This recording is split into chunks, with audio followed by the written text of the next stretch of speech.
You're watching Eye on Africa here on France 24. I'm Julia Kim. These are the headlines on the continent. Ethiopia's federal government announces it's taken a key town in Tigray as it continues its advance on the rebel region's capital. Meanwhile, over 25,000 people have reached Sudan after fleeing the violence. The conflict spilling over the border into Eritrea. Over the weekend, the TPLF forces fired rockets into the Eritrean capital, accusing the country of siding with Ethiopia's federal government. And Burkina Faso prepares to head to the polls this Sunday. We'll bring you the first of a four-part series on the challenges facing the nation and its 6 million inhabitants later on in the programme. But first, Ethiopia's federal government says its troops have seized a key town in Tigray as it continues its advance on the region's capital, Mekelle.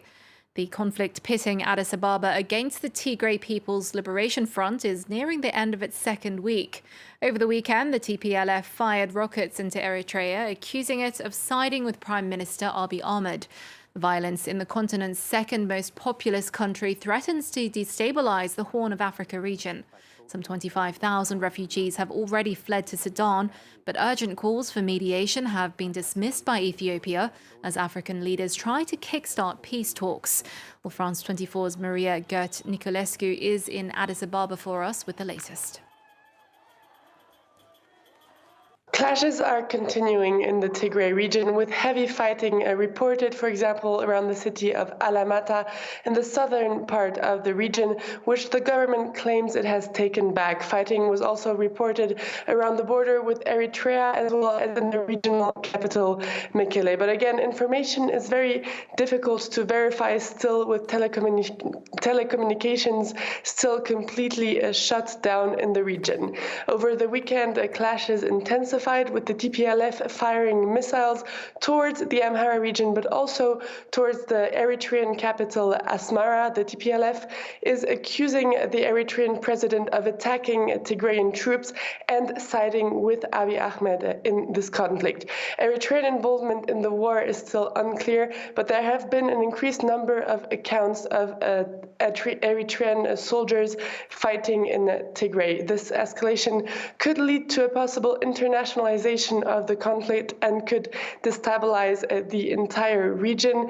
On Monday, the Ethiopian Foreign Minister Demeke Mekonnen met with presidents of Uganda and Kenya, who both called for negotiations. The former Nigerian president Obasanjo is also headed to Addis Ababa to try and attempt mediation in this crisis. But the government insisted that it will not negotiate with the Tigrayan leaders, saying that the TPLF is threatening the constitutional order.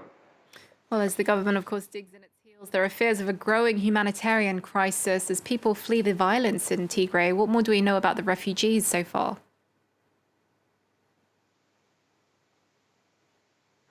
About 25,000 Ethiopians have already crossed the border with Sudan to escape fighting in Tigray. Organizations in Sudan are struggling to deal with the growing number of Ethiopian refugees coming in every day. There are not enough refugees camps set up at the moment. People are lacking food, medicines, and other supplies.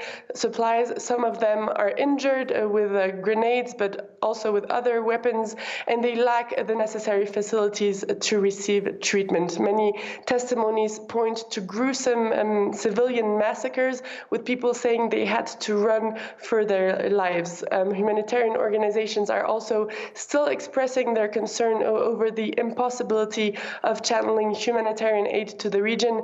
Tigray is completely isolated now, and stocks that were already in Tigray are diminishing by the day. Abiy Ahmed said on Twitter that he is ready to receive and reintegrate fellow Ethiopians fleeing to neighboring countries, but he did not mention how this was going to actually be implemented. The Prime Minister was awarded the Nobel Peace Prize last year, but the Nobel Committee on Monday said it was deeply concerned and called for immediate de-escalation. Well, Well, as Ethiopia slides further into a civil war, the conflict has spilled over into Eritrea, inflaming historic rivalries. Earlier, we spoke to Fatih Osman, an Eritrean journalist who runs an opposition radio station right here in Paris. He told us more about the origins of the bad blood between Tigrayan leaders and Eritrea's president, Isaias Afwerki. The roots of the problem goes back to 80s.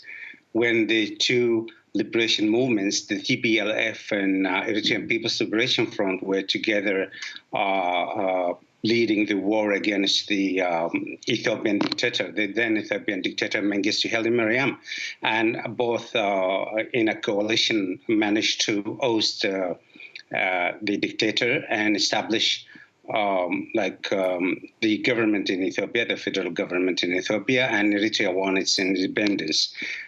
But the relation went sour after that because simply and originally both leaders, Meles Zenawi, the former prime minister, and President Isaias Afwerki in Eritrea had deeply rooted problems of who should be running the affairs of the Horn of Africa, if it may be put in such a way.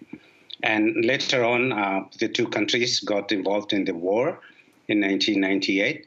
And the pretext was encroachment of Ethiopian territories, and that flared up the war between the two countries. But we know from facts that there were economic, social, political reasons behind the problem that go back to a decade earlier, even before the independence of Eritrea.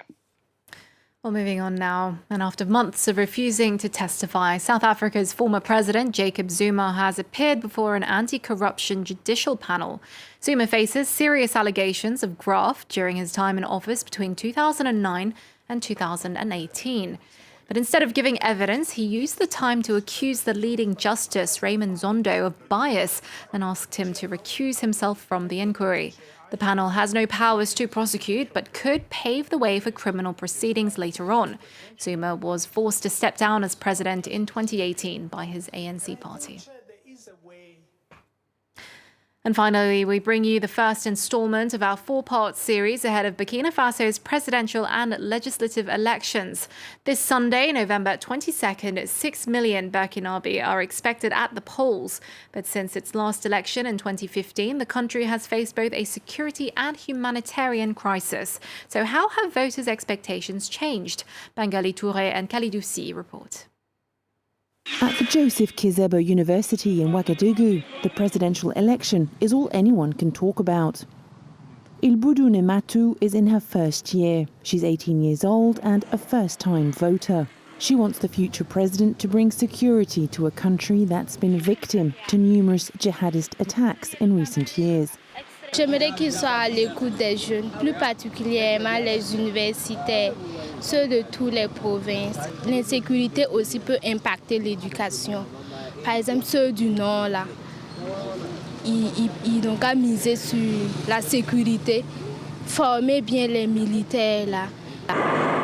In the business community, others want a fully fledged digital economy.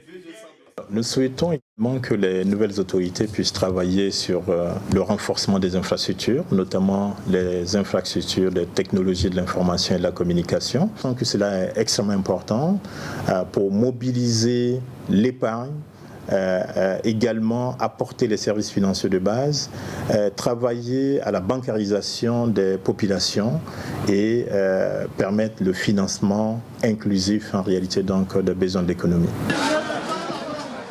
At Ouagadougou's big market, insecurity is also a major concern for sellers. On attend le nouveau président de faire le bon engagement pour la stabilité du pays. Ceux de la province ne viennent plus. À cause de la stabilité du pays, les djihadistes, c'est ça qui fait peur aux paysans. The November 22nd poll is touted to be the most democratic presidential election since 2014 and the fall of President Blaise Compaoré. He had spent 27 years in power. Well, that's it from us here on Eye on Africa. There's more news coming up. Stay tuned to France 24.